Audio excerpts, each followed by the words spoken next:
os versículos de 1 até o 23, amém?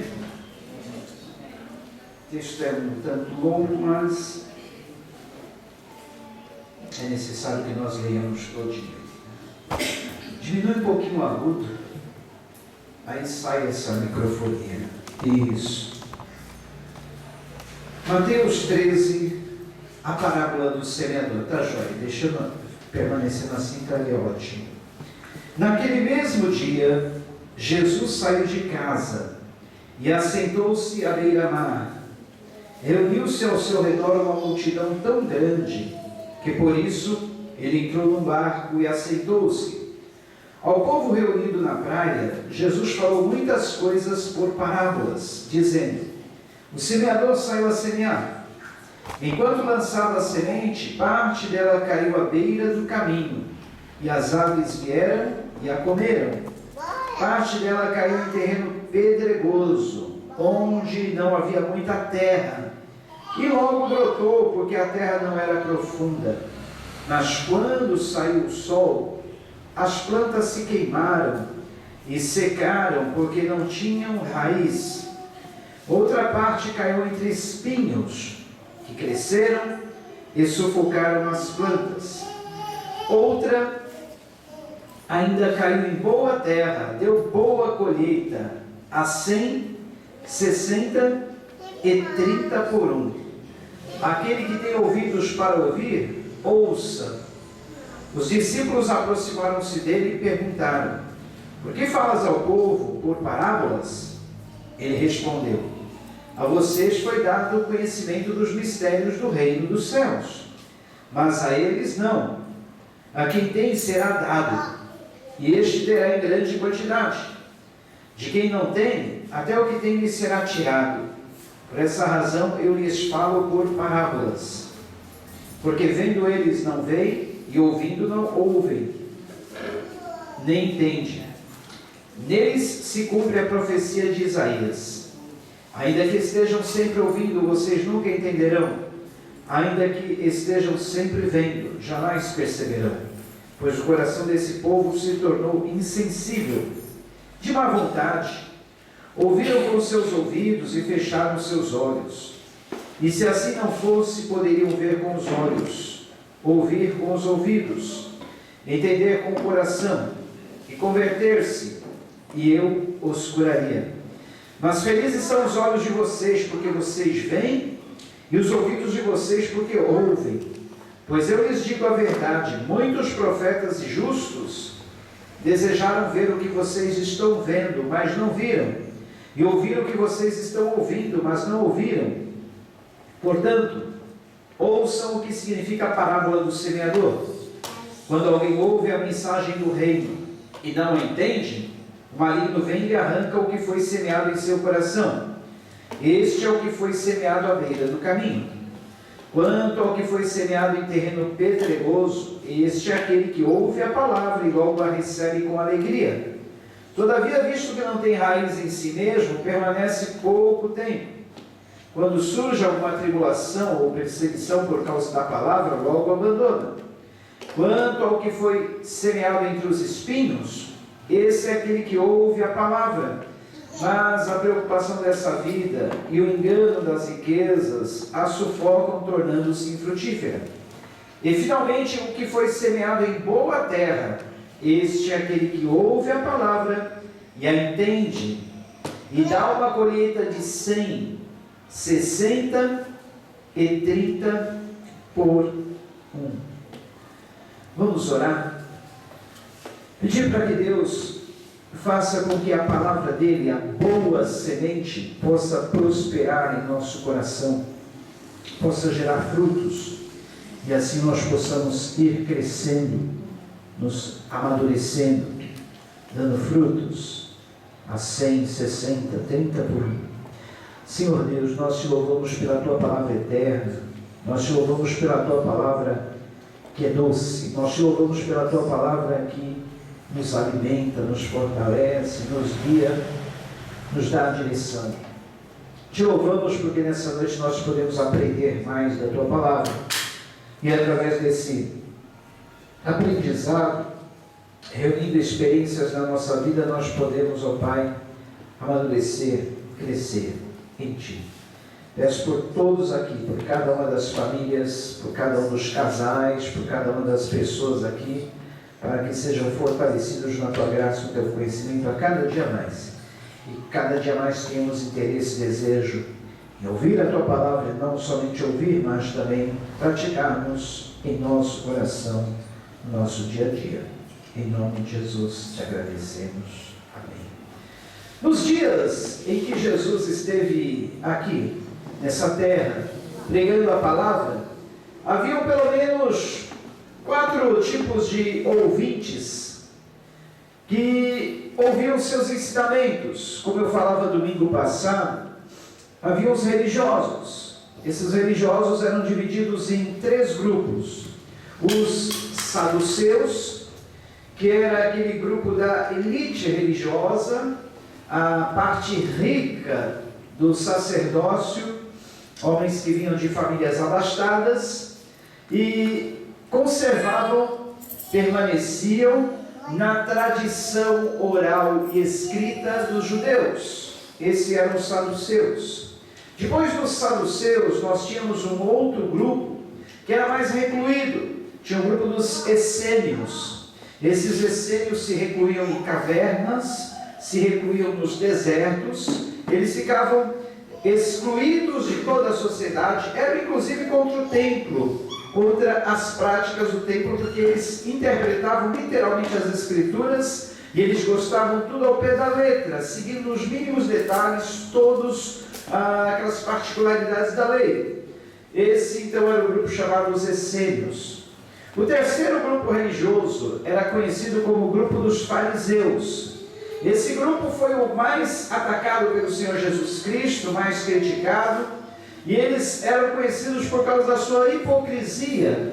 Eles gostavam de aparentar uma religiosidade que eles não tinham. Eles gostavam de aparentar ser melhor do que os outros no sentido religioso. Eles achavam que eles cumpriam melhor a lei do que todo mundo. Esse grupo dos fariseus foi terrivelmente atacado pelo Senhor Jesus Cristo, que lançava sempre em rosto a hipocrisia deles. Depois de nós falarmos então desses 3 grupos religiosos, tinha ainda um outro grupo que era chamado os escribas. Esses ocupavam-se em copiar as leis. Vocês sabem que naquele tempo não existia a imprensa, não existia meios mecanizados para se copiar um livro, e todos os livros que eles tinham da lei, dos profetas, eram copiados por esse grupo de escribas, que eram os escrevedores da palavra. Falando então desses grupos religiosos, poderíamos falar de outra parte daqueles que eram os ouvintes dos ensinamentos de Jesus. Nós temos então a multidão. A multidão era aquele grupo de pessoas. Acho que vou trocar o microfone, porque esse microfone aqui já, a bateria já era.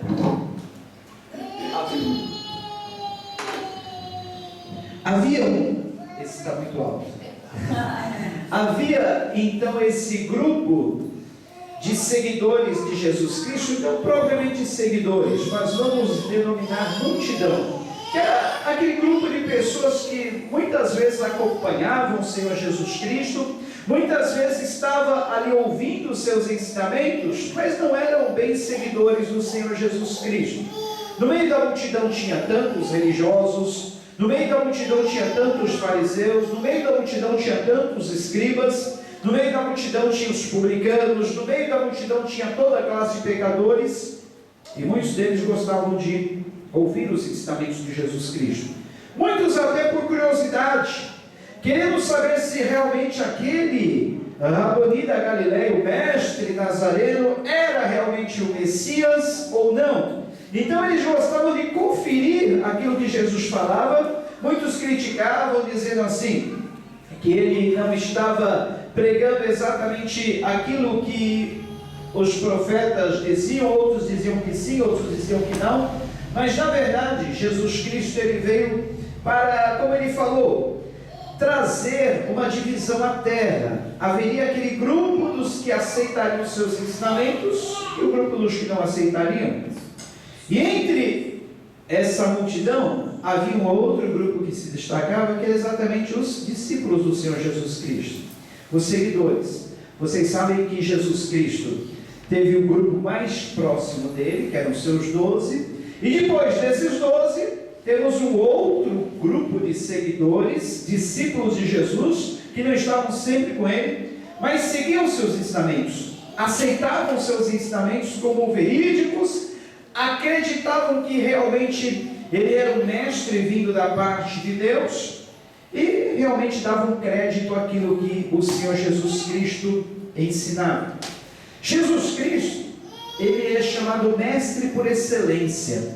Nunca ninguém falou como Jesus Cristo, nunca ninguém jamais ensinou como Jesus Cristo, e nunca haverá quem ensine como Jesus, e também nunca houve alguém que pregasse a palavra como o Senhor Jesus Cristo, e jamais haverá outro.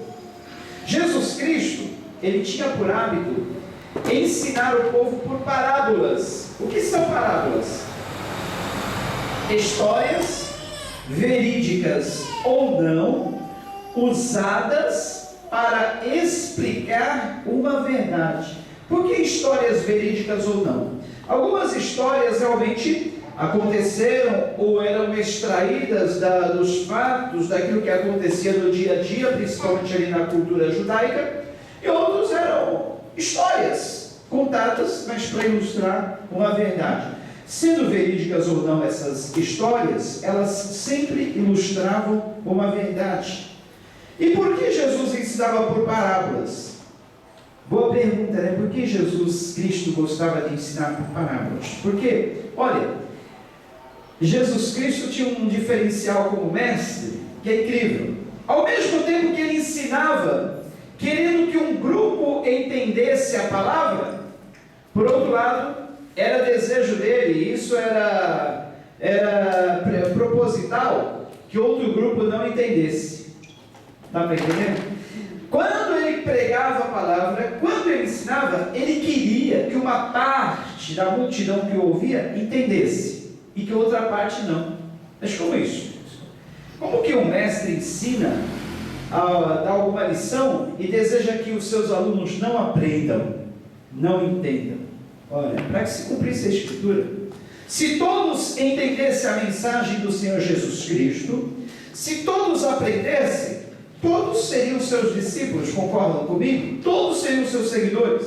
Não haveria quem o crucificasse, não haveria quem o rejeitasse. Por isso, quando ele pregava a palavra, era para que uma parte da multidão, do grupo que o seguia, entendesse, e outra parte não. Quem eram aqueles que ele desejaria que entendesse a sua palavra? Os seus discípulos, os seus seguidores. E quem era que não era para entender a palavra do Senhor Jesus Cristo? Os religiosos, os fariseus, os saduceus, aqueles que simplesmente faziam parte da grande multidão, mas que não queriam nada com Jesus. Este Jesus fazia questão que não entendesse. Por isso que muitas vezes ele ensinou por parábolas. E uma das parábolas que ele contou foi exatamente a da semente e do semeador. Ele diz assim: olha, o semeador saiu a semear. No seu bojo de sementes, ele carregava uma quantidade, ia semeando, jogando a semente de um lado e de outro. Uma parte daquelas sementes caiu à beira do caminho. O que é a beira do caminho? Vocês sabem que quando o semeador, o lavrador, vai semear, ele tem uma trilha, ele tem um caminho no meio da plantação, no meio das terras cultiváveis, no meio das terras aráveis. E ele tem que tirar aquelas sementes do seu bojo e jogar para um lado e para o outro, para um lado e para o outro. A semente tem que cair no meio do canteiro.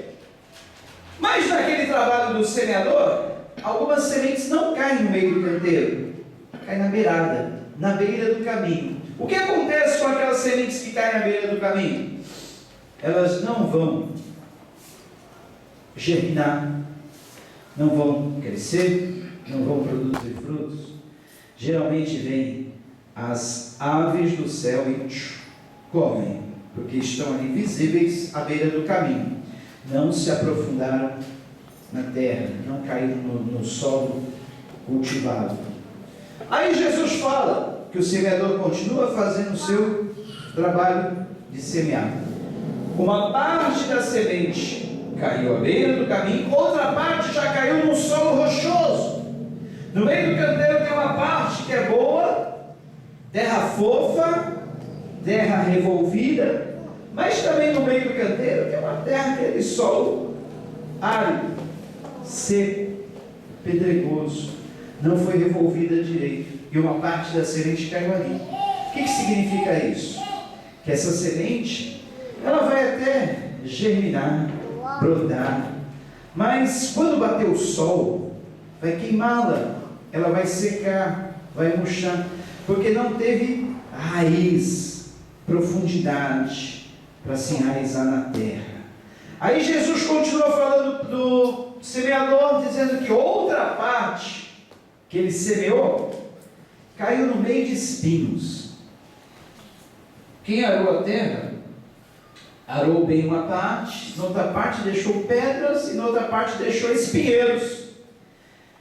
E naturalmente aquelas sementes que caíram no meio dos espinheiros vão ficar sufocadas e não vão então crescer, germinar, produzir frutos. Vão morrer sufocadas no meio dos espinhos, das ervas daninhas. Mas aí Jesus continua dizendo, o semeador continua semeando, e finalmente a quarta parte das sementes, um quarto delas caiu em boa terra. Essas sementes caíram em boa terra, germinaram, brotaram, cresceram, deram frutos. Esses frutos geraram outras sementes, e cada semente produziu 100, 60 e 30 por um. Um grão de semente produziu um pé de trigo. Esse pé de trigo produziu uma espiga. Essa espiga produziu 30 grãos. Uma semente de milho caindo na terra, germinou, brotou, cresceu, deu uma bela espiga de milho. Essa espiga de milho deu 100 grãos. Olha que beleza.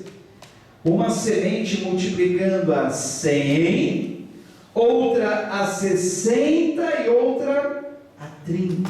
Que maravilha. Por que números pares? Já pensaram nisso? 100, 60, 30. Curiosidade, quando você tiver uma espiga de milho em casa, abra, debulha e conta quantos grãos tem. Se você tiver uma espiguinha de trigo, abra, debulha e conte quantos grãos tem. Sempre vai dar par, número par, sabia? A ciência chegou a essa conclusão, que uma espiga, ela sempre tem números pares de grãos dentro dela. Isso é uma perfeição do Criador.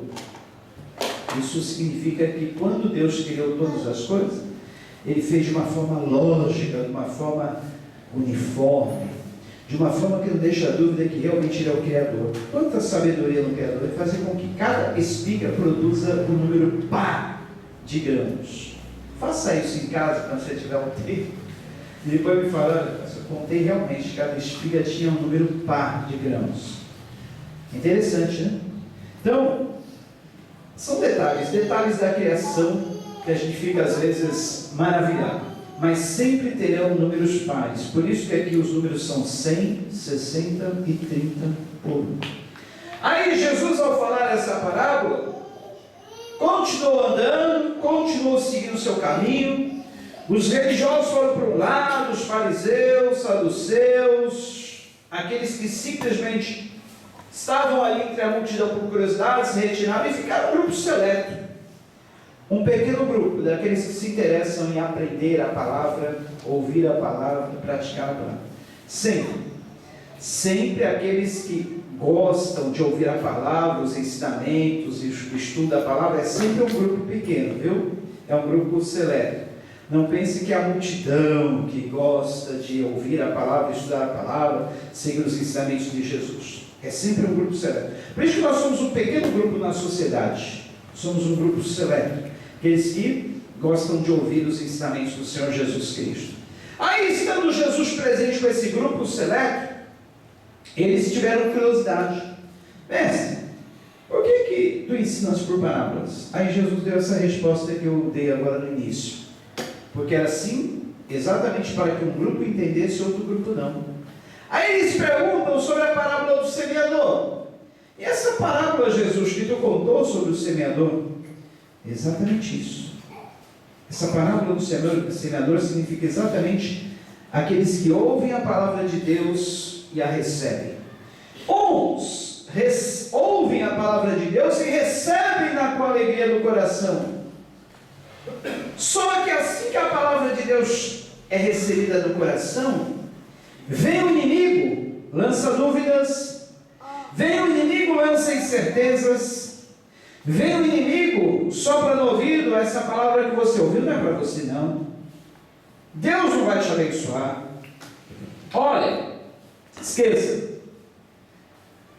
a palavra falava sobre bênçãos, sobre a vida, não é para você não, esquece, a palavra de Deus falava que Deus te ama, não é para você não, esqueça essa palavra. A palavra de Deus diz que você vai ter vitória? Não, não é para você não, esqueça essa palavra. Ou então, a palavra de Deus nos deu uma repreensão, falando sobre algo que nós devemos fazer, e aí a gente não dá crédito. Ele me fala, não dá crédito para essa palavra não, veio do homem, não veio da parte de Deus. Não dá crédito não, lança essa palavra fora, continua do jeito que você está. Aí o que acontece?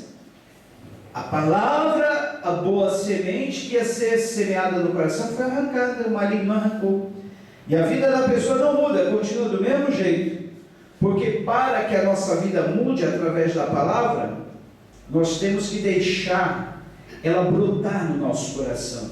Nós temos que deixá-la germinar. Nós temos que deixá-la dar frutos. 100, 60 e 30 por 1. Se o inimigo arrancar a palavra que foi lançada no nosso coração, não vai mudar nada.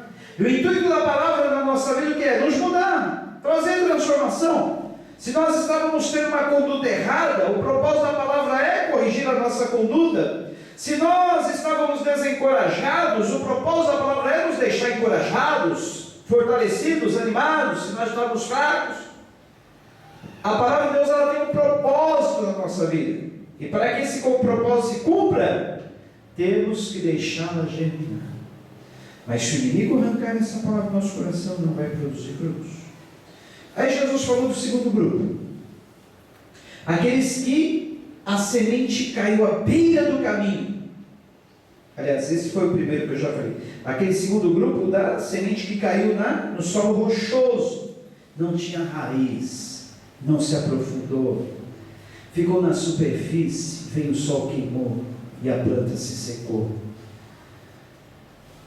Às vezes, nós temos um ouvido superficial para a palavra, só ouvimos aquilo que nos interessa, só ouvimos aquilo que nos chama mais atenção, não nos aprofundamos no estudo da palavra, não botamos sentido na coisa, não botamos atenção que é devida. E hoje existem muitas coisas para tirar a nossa atenção. Nós vamos abrir nossa Bíblia em casa, estudar, de repente o telefone toca, alguma coisa na internet nos chama atenção, nas redes sociais, é o som da televisão, é a campainha que toca, é o barulho disso, daquilo. E aí a semente não se aprofundou no nosso coração, ficou superficialmente sobre o nosso coração. Não produziu raiz. Logo que recebemos a palavra, até recebemos com alegria, mas essa palavra não permaneceu muito tempo na nossa vida. Às vezes estamos no culto, mas não estamos botando sentido, às vezes nosso pensamento está longe, e aí a semente cai no nosso coração, mas fica na superfície, não se aprofunda. Ou às vezes nós temos o coração duro, Coração duro é um impedimento para a palavra produzir, para a palavra se enraizar, germinar, produzir frutos. Fechamos o nosso coração. Não, esse pastor está perseguindo. Ele só prega para mim. Ele só prega para mim. Tinha uma senhora numa igreja que falava assim: esse pastor ele não dá não. Ele só prega para minha bolsa. Ele está de olho só naquilo que eu posso dar, só naquilo que eu posso contribuir. Esse pregador, pastor, só prega para minha bolsa. E um dia aquela irmã falou isso para o pastor: o senhor só prega para minha bolsa. Aí o pastor falou: é porque o seu coração está na sua bolsa. Eu prego o seu coração, mas seu coração está na sua bolsa, então você acha que eu estou pregando para a sua bolsa. Depende de onde está o nosso coração, né? Então, se o nosso coração for duro, coração de solo rochoso, a palavra não vai produzir efeito. Sabe o que torna o nosso coração rochoso, muitas vezes? Duro, pedregoso? Ressentimento, mágoa, falta de perdão. Se nós estivermos ressentidos com quem está pregando, não vamos receber nada, não.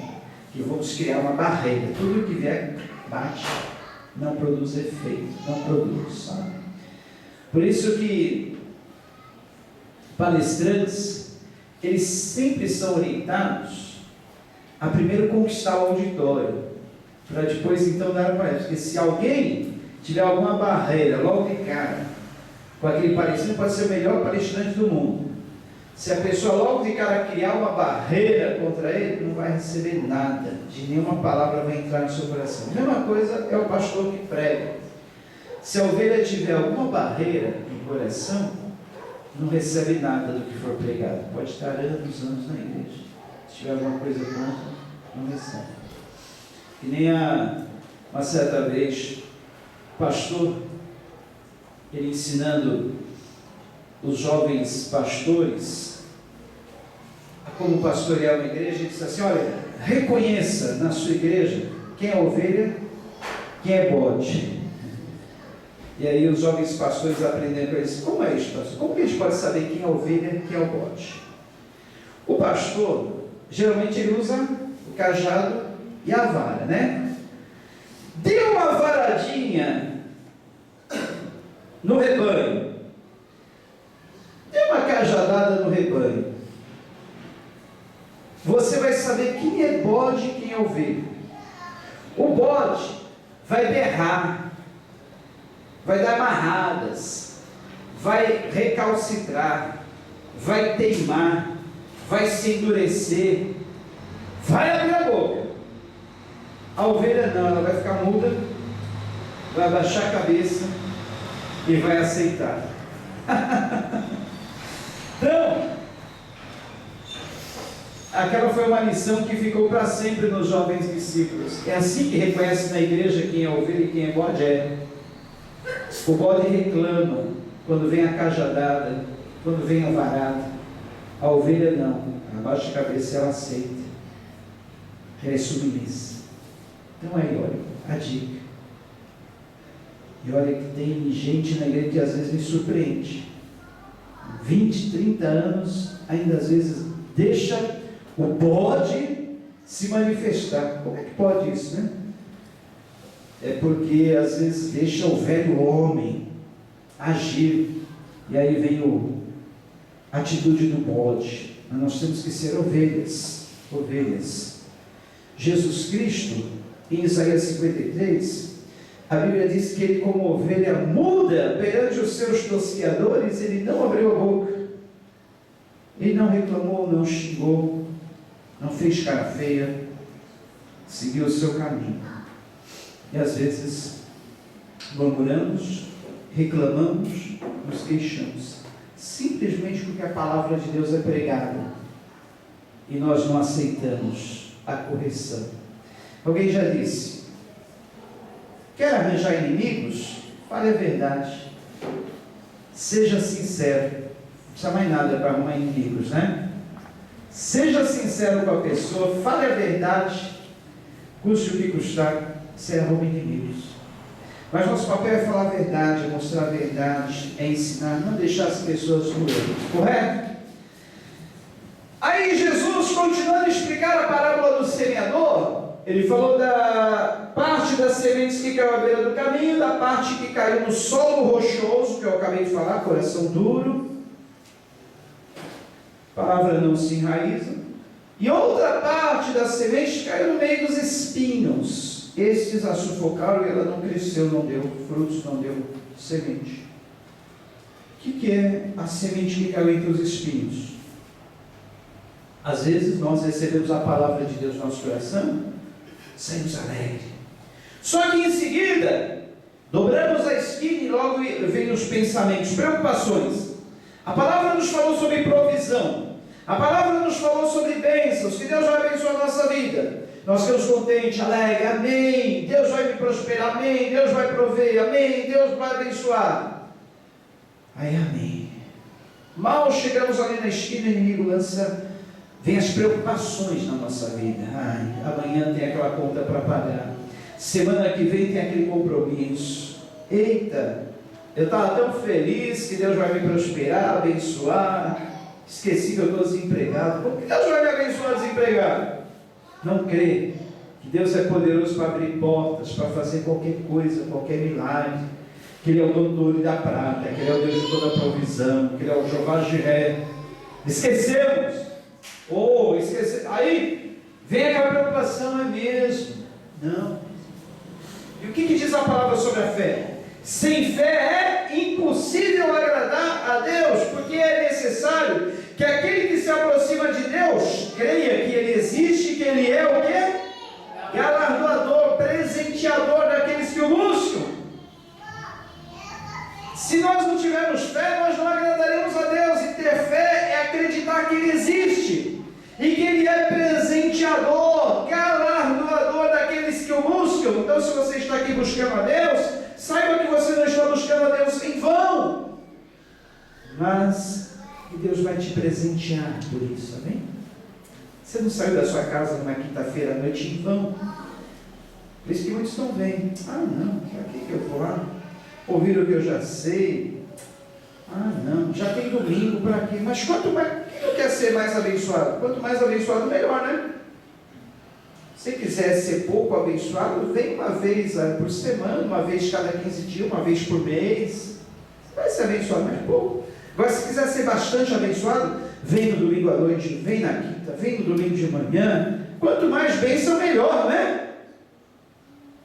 Estude a palavra de Deus em casa, porque Josué capítulo 1, Salmo 1, Josué 1, 8 e 9 diz: não te mandei eu, esforça-te, tem bom ânimo, não pasme nem te espantes, porque eu sou contigo.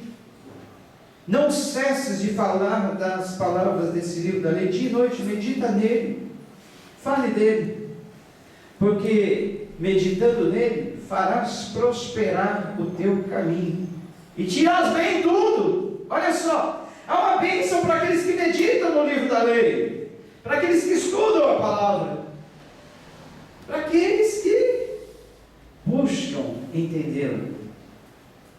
Não precisa responder, mas sinceramente, quantos aqui conseguem ler e estudar a palavra de Deus em casa? Não precisa responder. Eu sei que a maioria vai dizer: olha, raramente eu consigo. Poucas. As únicas vezes que eu abro a palavra, leio, estudo, é aqui quando eu estou na igreja. Então venha, é aqui que a gente tem esse tempo, 1h30, já vamos terminar, 1h30, em contato com a palavra, através do louvor, através da oração, através do estudo, 1h30, em contato com a palavra, e junto em casa. Aí o Salmo 1 diz: bem-aventurado o varão que não anda na roda, não anda no caminho dos pecadores, não se assenta na roda dos escarnecedores. Antes tem o seu prazer na lei do Senhor, e na sua lei medita de dia e noite, pois será como árvore plantada junto às correntes das águas, as quais, quando vem o calor, não se resseia e nem fica sem dar frutos. Antes, por sua vez, vai estar com as suas folhagens sempre verdinhas, e nunca vai se secar. Esses são aqueles que estão em contato direto com a água da palavra de Deus. São como árvores verdejantes. Não recebem quando vem calor, nem deixam de dar frutos. Aí o salmista diz, assim é o homem que ama a palavra de Deus, está sempre em contato com a palavra de Deus. Ame a palavra de Deus, esteja sempre em contato com a palavra de Deus. A recompensa é que o Senhor nos abençoe. A recompensa é de termos bom êxito no nosso caminho. Porque ficando em casa numa quinta-feira à noite, não vamos ganhar nada com isso, né? Vamos assistir o jornal que só traz desgraça, só deixa a gente para baixo com aquelas notícias tristes e ruins. A novela que só faz nos afastar de Deus, aquelas programações que não edificam, enfim. Pastor, mas eu assisto o culto da TV. Não é a mesma coisa. Aqui a gente está em comunhão com os irmãos, aqui a gente está em contato direto, né? Com a comunhão dos santos e com a comunhão com Deus. É diferente. Muito bem. Aí, depois de falar desses 3 tipos de solo onde a semente caiu, finalmente o Senhor Jesus Cristo fala da parte que caiu na boa terra e produziu frutos 100, 60 e 30 por 1. Esses são aqueles que ouvem a palavra de Deus e recebem-na de bom grado no seu coração. Esses vão frutificar. E frutificar. E frutificar. Muito, muito, muito. Queres frutificar no reino de Deus? Ame a palavra, ouça a palavra, ame a palavra, pratique a palavra. Tua vida vai prosperar, tua vida vai frutificar. Você vai ser um cristão multiplicador. Amém? E essa semente que cai no seu coração vai gerar frutos, outras sementes que vão abençoar outras vidas. Você vai sair daqui falando a palavra que você ouviu. Você vai postar lá na rede social a palavra que você ouviu, vai abençoar outras e outras vidas, enfim. Você vai ser um canal multiplicador de bênçãos. Você vai ser uma espinga de milhos, de grãos, repleta para alimentar as pessoas. Amém? Quantos desejam ser assim? Amém? Vamos orar para que nós sejamos assim, multiplicadores de bênçãos na nossa vida? Senhor, temos ouvido a Tua palavra, Pai. Temos aberto o nosso coração, que é o sol, deixado a sua semente cair. Que ela venha cair em boa terra, que ela venha germinar, produzir muitos frutos. Não deixe que ela caia à beira do caminho do nosso coração para que o inimigo venha roubando. Não deixe ela cair em coração duro, rochoso, que não aprofunda as raízes. Não deixe ela cair no meio dos espinhos, das preocupações da nossa vida. Mas que ela caia em bom terreno, bom solo, venha produzir frutos, outros grãos, outras sementes, 30, 60, 100 por 1, para que assim possamos ser cristãos multiplicadores, ó Pai, cristãos que venham dar frutos. E esse é o propósito Teu para a nossa vida, produzirmos muitos frutos e assim glorificarmos o Teu nome, Jesus. Nos abençoa, Pai. Nos abençoa. Sempre possamos ter desejo pela Tua palavra, amor pela Tua palavra, Pai. Vontade de crescermos, amadurecermos na Tua palavra, Pai. Tua palavra que é verdade. Em nome de Jesus. Oremos. Amém. Coração seja quebrantado e humilde pra